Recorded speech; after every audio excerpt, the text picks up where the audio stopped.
¿Qué pasó, señor agente? ¿Por qué me para? Shh, calladito, un respetito. ¿Sabe usted por qué le paramos?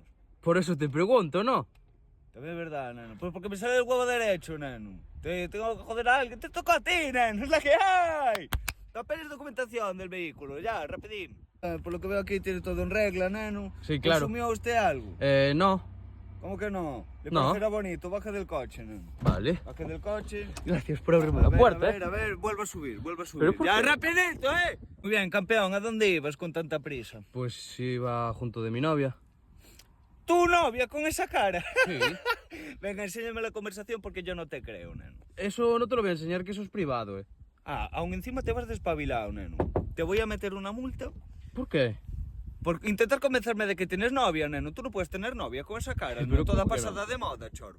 Es que, Chorbo, tú con esa cara das positivo en tener antecedentes fijo, neno. ¿Por qué? Si a mí nunca me han detenido. ¿Y qué, neno? La luna está ahí arriba, nunca he ido a verla y sé que está ahí, neno.